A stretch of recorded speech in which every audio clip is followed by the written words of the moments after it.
Hello, and welcome to our webinar on how the architecture, engineering, and construction industry can turn the potential of AI into real results.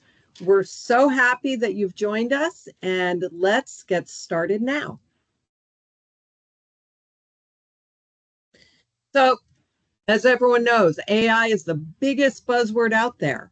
And in fact, the latest research from BST Global has shown that 75% of AEC firms are expecting some form of artificial intelligence to really boost their profitability. But out of that 75%, only 20% of those firms are feeling prepared to adopt AI, with many organizations still navigating through those early stages of implementation. So that is exactly why we're holding this webinar.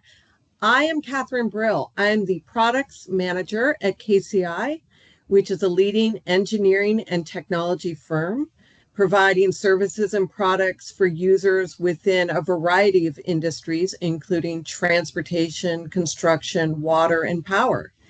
And I'm joined by my colleagues, Carl Keller, who is our senior systems engineer. He's also the lead of our machine learning operations and development team. And I'm also joined by Jay Kwan, who is our product sales engineer. And we are here to spread the word about how AI can be used to address the challenges that we're finding in our industry, optimizing processes, promoting safety, and really aiding in decision making. And we also, during this webinar, want to highlight implementation strategies, such as our BRYX Models of Service platform that can provide easy accessibility to AI that does deliver real results. Now, we have designed this webinar to be interactive. So at the end of the webinar, you will have direct access to AI experts in our field ready to answer your questions. So when we think of AI, what is the first thing that typically comes to mind? It's usually ChatGPT or something similar, some virtual assistant type solution. And whereas conversational agents are a fascinating part of AI, AI is much more than chatbots. And in fact, this map reveals the true scope of AI. AI isn't just about generating answers. It's really about solutions, machines that can see, reason, create, and predict to help augment our own capabilities. Now, in the next slide, I'm going to pass it on to Carl, who's going to talk more about what engineering AI is. Thanks, Catherine. Well, when we're talking about AI these days, of course, the major topic is always large language models. That's kind of the underlying component of commercial products like ChatGPT, which is a generative pre-trained transformer model.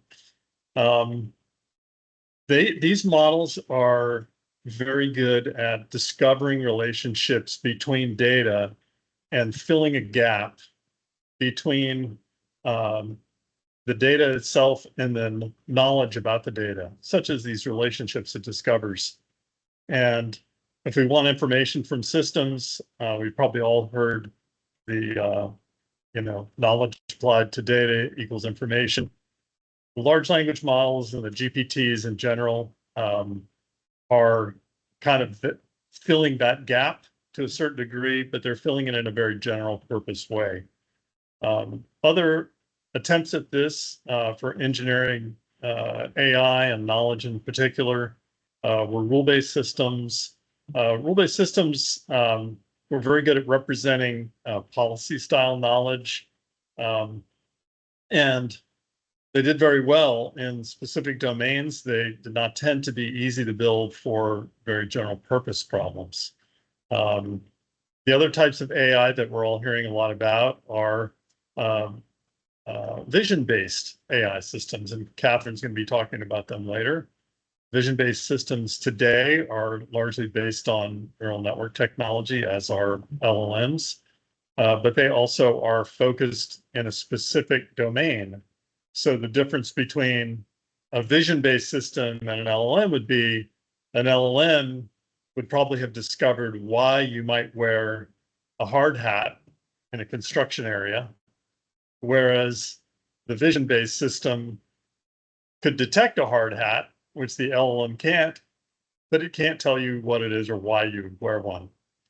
So very different representations of knowledge, different applications. It wouldn't surprise anybody to learn that LLMs are aggressively beginning to interface with these other forms of knowledge-based systems, and then using them essentially as information sources to provide an even better service than what we see today. One of the biggest engineering challenges that we need for AI is really the ability to understand the massive amount of engineering data that comes by our engineers. So this is, visual data. It can be in the form of imagery, video, point clouds. It can be other forms of media. It could be also the written word analyses, these kinds of things, and it could be combinations of those. So it could be documents that have visual components, textual components that all need to be understood. And so this is why there's so much enthusiasm right now in engineering, applying AI technology to this space.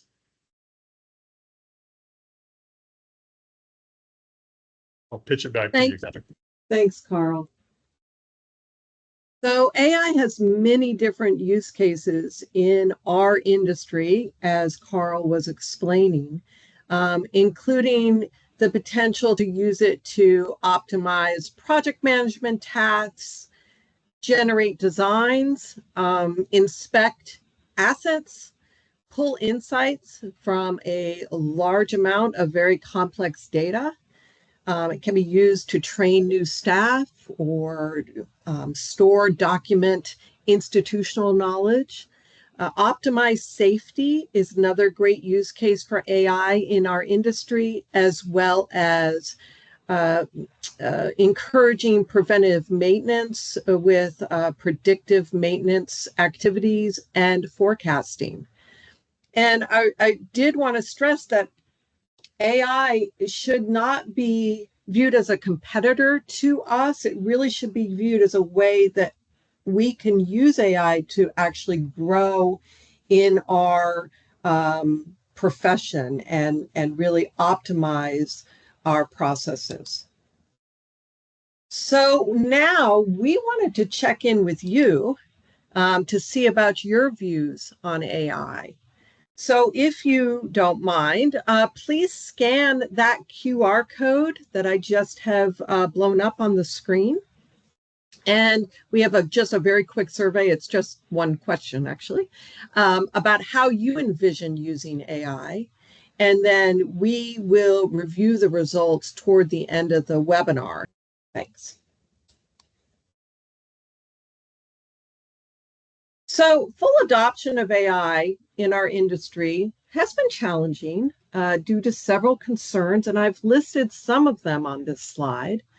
It could be that implementing AI is difficult, or there's some concerns about not wanting to disrupt daily work, or making sure that the AI results are seamlessly integrated with whatever existing systems are in place. The lack of quality data being available tends to be a concern or something that is blocking AI adoption. And in general, AI is seen as perhaps too complex or requiring outside expertise or upskill training. And just in general, it's human nature that there is sometimes a resistance to change that might come about when thinking about adopting AI. So we've listed here some best practices for AI implementation for you to consider, including make sure that you have readily high quality data available. Make sure when you're starting to think about how to add AI to your operations, start small. So look at identify use cases that are high impact, but low friction. So more limited use cases, and then build it from there once you see that success. The third one, focus human effort on strategic tasks. That's really important to tell your team that AI is not here to replace jobs. Instead, it's here to free us up so that we can focus on much more strategic activities and creative. And to that point, the human in the loop, maintain human oversight. I think that's very important to stress. We need to be actively involved in how AI is making decisions, and that means reviewing, correcting, and providing feedback on the AI whatever outputs AI is generating. AI should never be run in a vacuum because we're bringing our business judgment and our experience, and we understand the exceptions to a use case or compliance needs or client expectations in a way that AI simply can't. Finally, wanted to mention finding the right partner for your AI implementation is really critical to success. And to that end, we developed and launched BRYX. BRYX is a models as a service cloud platform specifically designed for users in our industry. BRYX offers a catalog of pre-trained models for a variety of markets, including water, utilities, transportation, manufacturing, and construction. And BRYX models can be run right from the BRYX platform, which can be accessed at gobryx.com, and I'll be giving a demo of it shortly. But BRYX models also can be integrated seamlessly with third-party systems as well. So there's a lot of flexibility about how you can integrate this BRYX AI into your current processes. And so what gobryx.com is offering is a combination of that GBT style batch processing that Carl was talking about earlier with very engineering specific vision models. Our BRYX catalog includes computational and machine learning and computer vision models. And I have a list of them here that I just want to very quickly run through.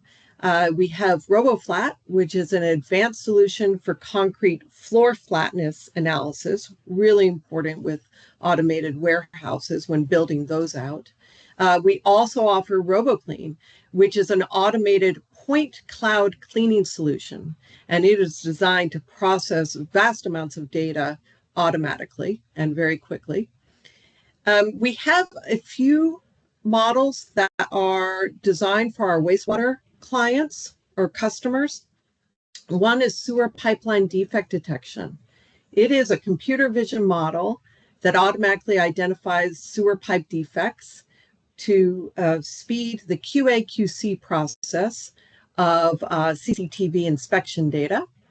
We have Smart Sewer Repair, which is a knowledge-based AI system used to generate sewer pipe repair recommendations. SoundScan NX, an audio classification AI model that distinguishes traffic sounds from non-traffic sounds what's a car versus what's a bird, that kind of thing for transportation studies, as well as traffic control device detection. This is a computer vision model that analyzes roadway construction imagery and identifies the presence and location of cones and drums and barrels and signs and more for MOT compliance. We also have PPE detection.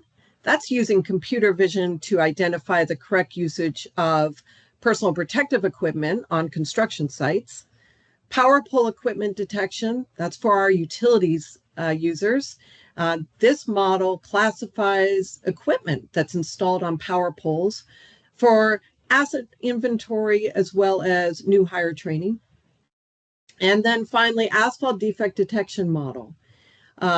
It uses computer vision to identify the cracks, ruts, potholes in asphalt roads and really speeds the road assessment work. Now I'm going to hand it over to Jay to talk about our BRYX Advantage. Thank you, Kathleen. So the BRYX delivers a fast AI-powered insight for general contractors, government agency, and the consultants. For example, general contractor deliver fast visual QC reports to the owner. The government agency speed up the inspection and asset management process. And lastly, the consultant extract insight from the project of bill. So that is the key main points about the BRYX in terms of the technologies. And lastly, our pricing model is very simple and it requires less investment to start with it. The BRYX allow users to pay per model, run with a large amount of the data. So this means you do not need to pay for each data, for example, each video file. You can dump into a large different type of the videos files at once, and you will only need to pay once on it. And lastly, the BRYX helps the teams to move faster, reduce the risk, and deliver the better result. Thanks, Jay. So now it's come to the demo period. I'm going to, this is BRYX, accessible at gobryx.com. And when you first come to BRYX, you'll see a marketing homepage that gives you more information about all of our models, as well as a promotional video, really highlights the value proposition of BRYX. And it gives you access to our resource center, which includes a pretty detailed blog we publish a couple times a month, timely blog articles on how AI can be used in our industry. So I highly recommend that you check out our blog when you get a chance.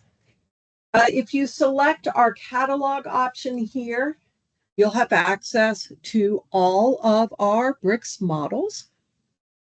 You see here it's in kind of a card format.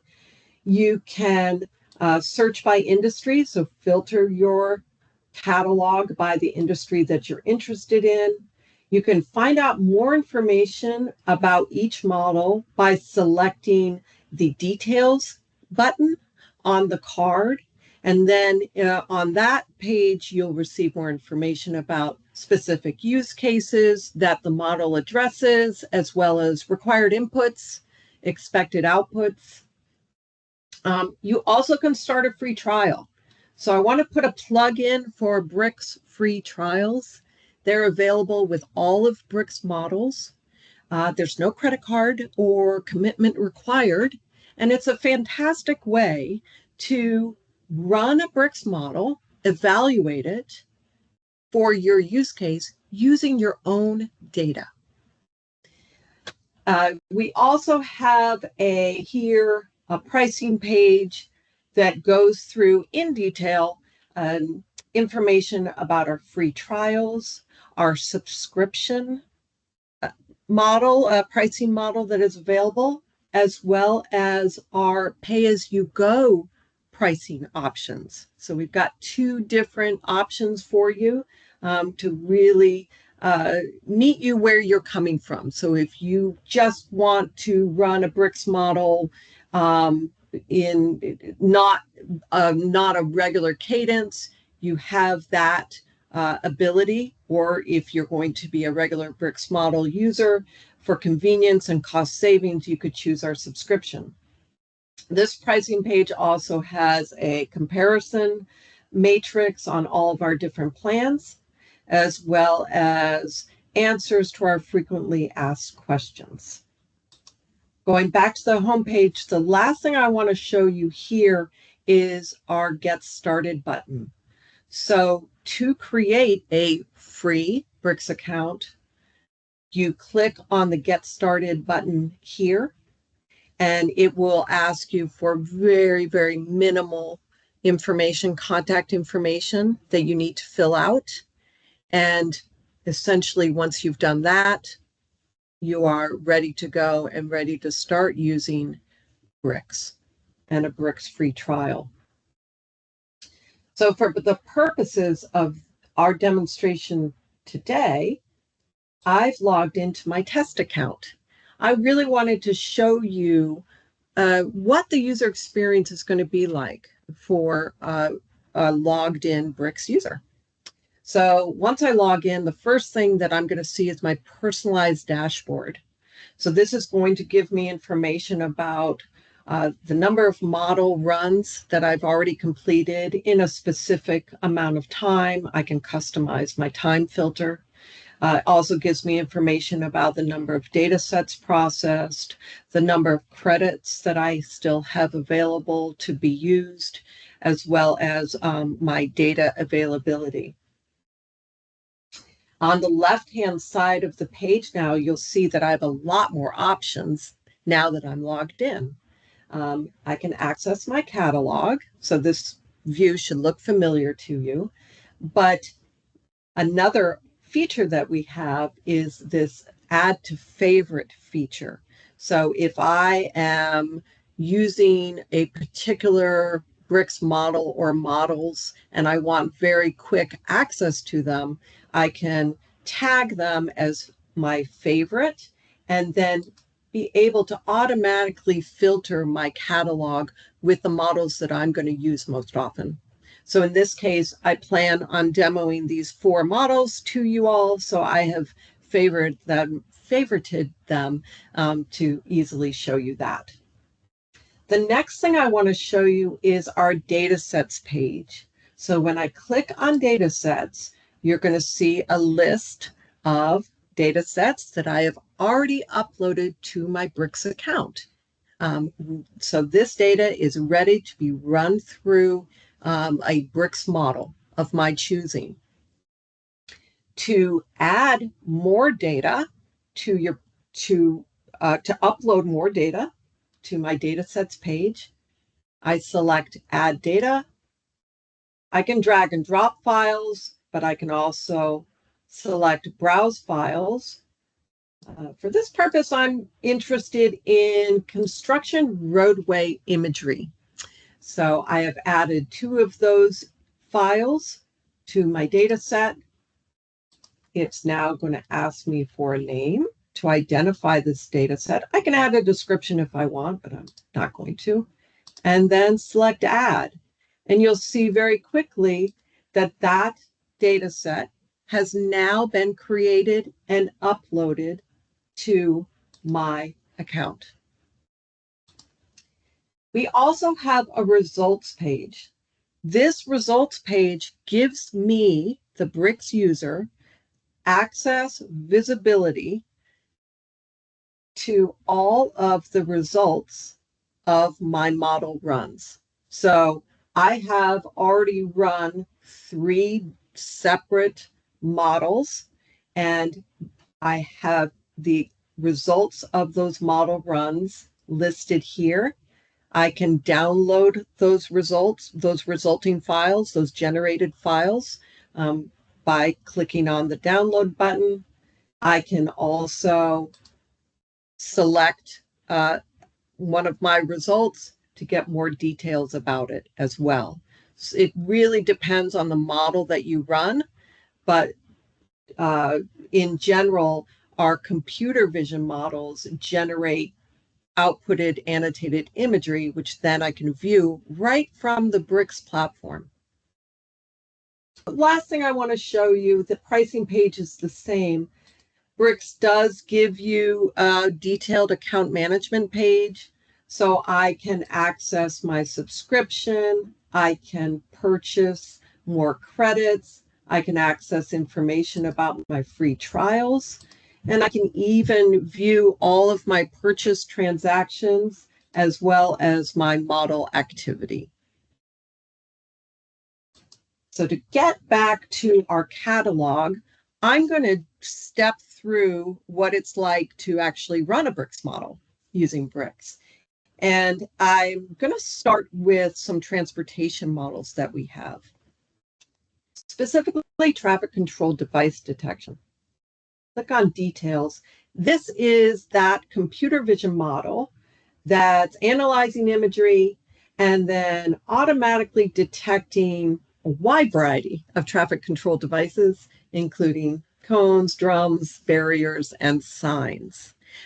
This was actually the model that I uploaded the data just a few minutes ago. I uploaded data for. So I'm going to start this model run to show you how easy it is to run this model through your own data. I want to mention before I get started that this use case is really designed to help construction inspectors make sure that their roadway project is set up to conform with the actual specification. So first thing to do to get started is select my Run Model button. And here I am presented with my Model Run Wizard. So I don't need to worry about how to set up the model run or any complexities involved with that. The BRYX Wizard is going to step me through it. The first step is to select the data that I want to actually process. So I'm going to choose roadway project, which is that data set that I already created. I'm going to select next, and here I will write down and type in an identifying name for my model run so I can access it from my results page.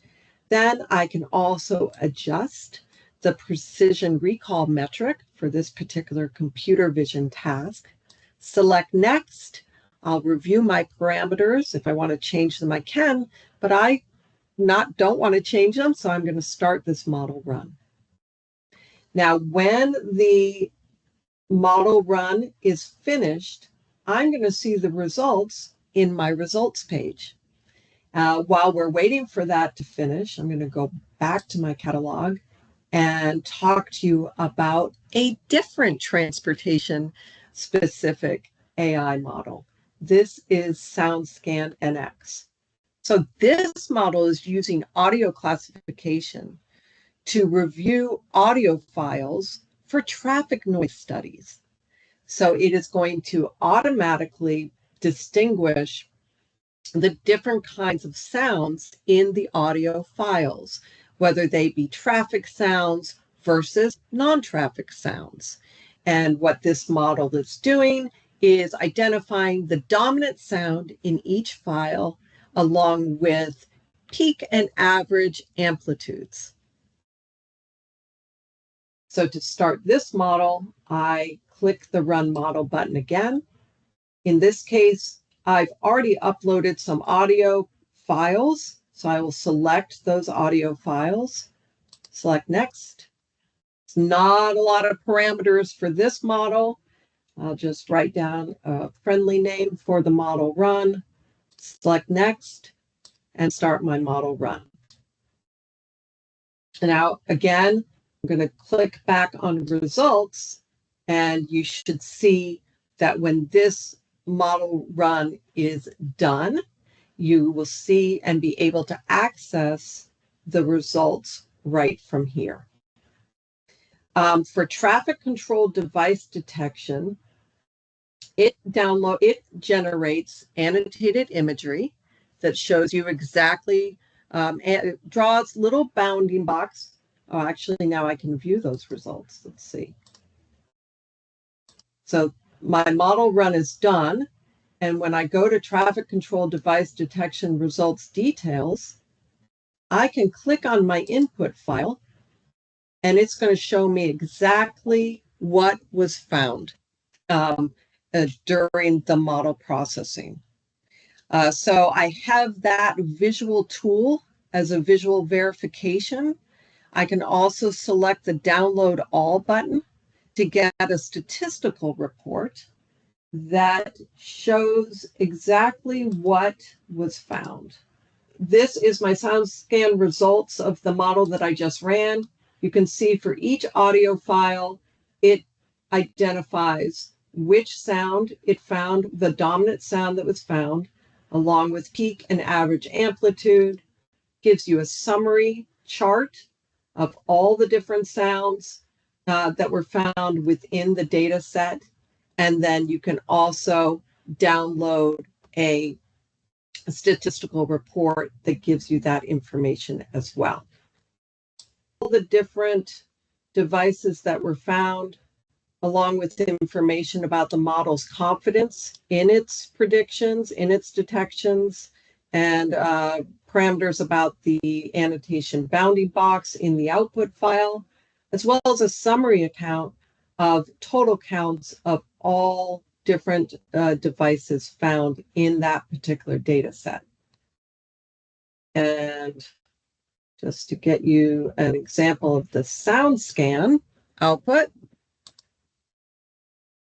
isn't working for me, but you'll see here that it lists all the detections along with peak amplitude, average amplitude, LEQ, and peak duration.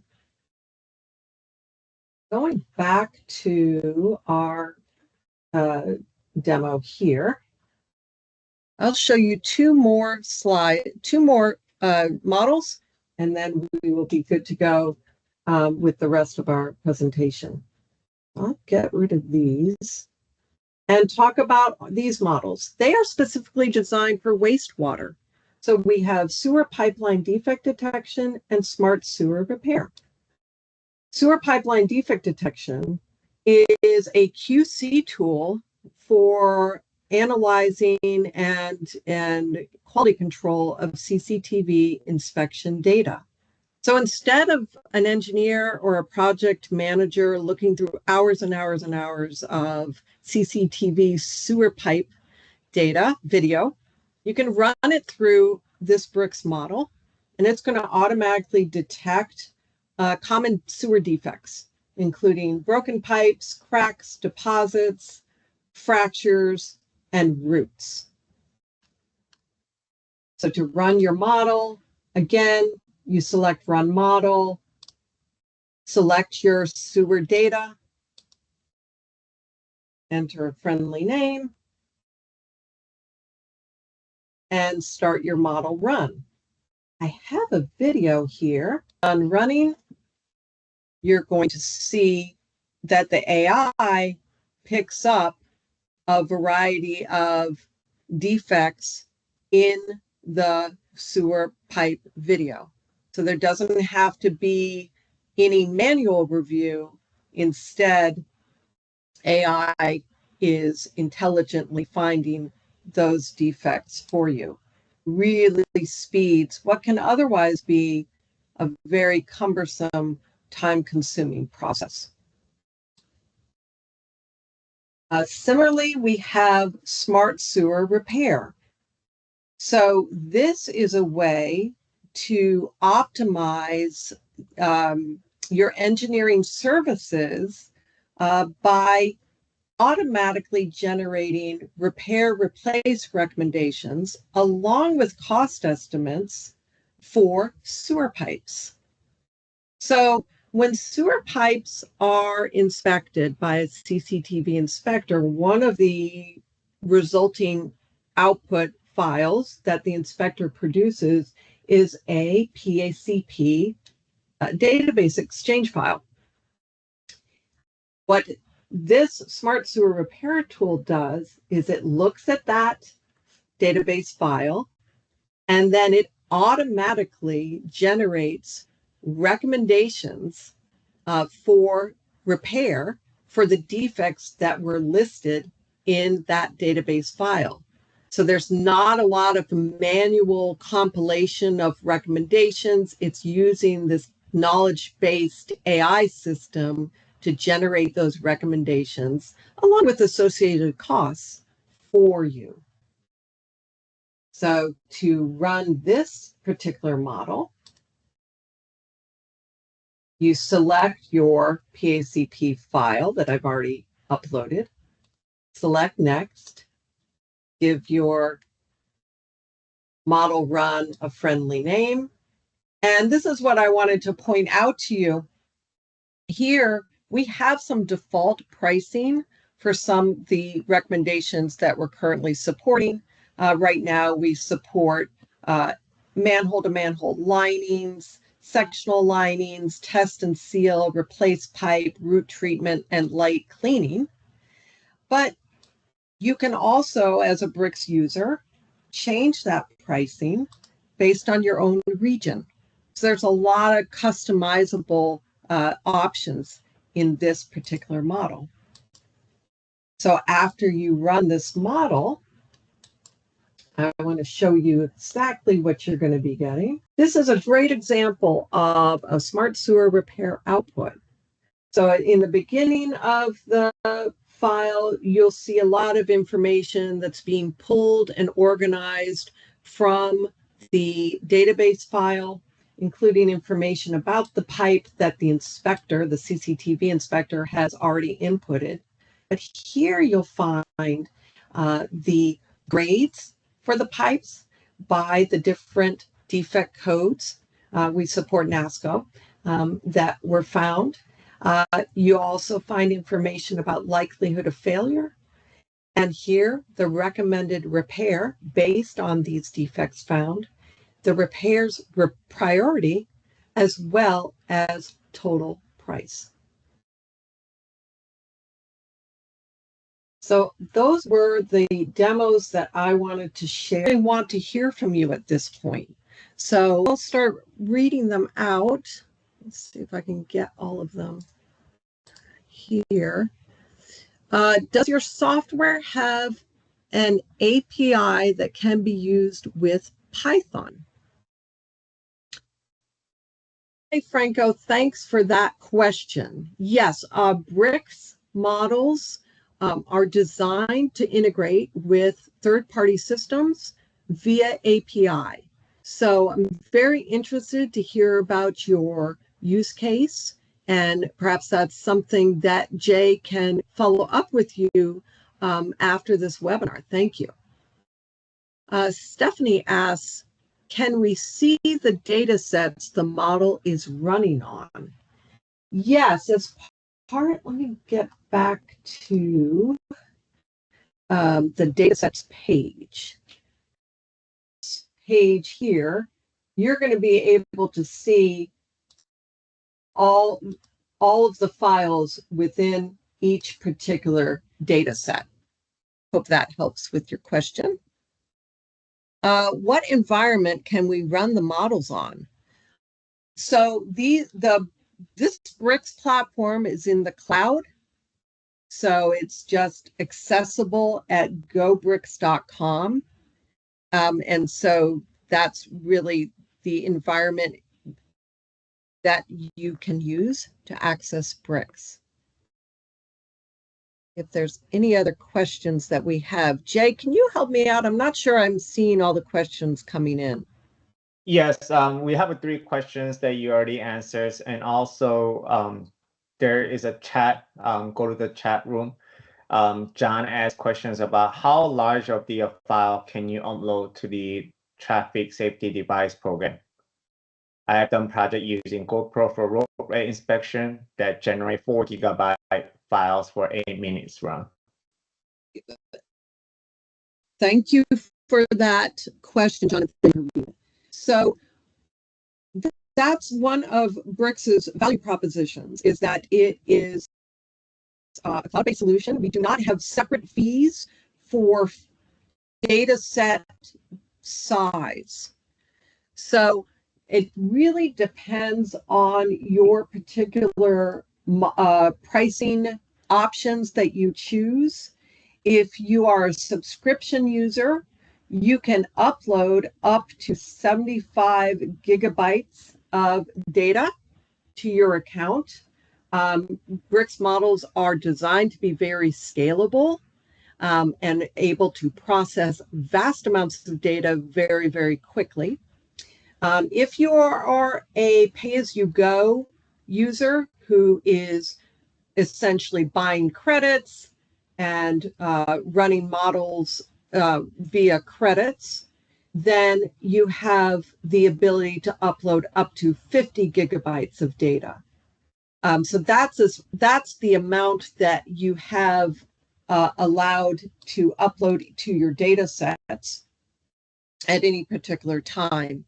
But there's really, as far as the limit to how big a data set size you can run through the traffic control device detection model, it really is, as big as those data size limitations that I was talking about.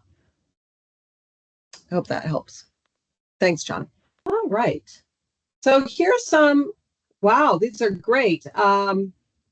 Results of our survey. Seems like process optimization is the big winner, along with, it looks like process optimization and the quality control seems to be the things that you guys are most interested in. That's very good to know. And then I'm going to get to our last slide. Right. Thank you, Kathleen, to demonstrating and going over all those slides. And I wanted to say thank you for joining the BRYX webinar today. While the session is coming to the close, your journey with the BRYX is just about to begin with me. Now that you have seen what the BRYX platform can do, you might be thinking, oh, there's a specific model that I'd like to try out. Or you really like the BRYX platform that want to explore and building a customer model with BRYX, because we as a BRYX, we are also looking for partnership on it too.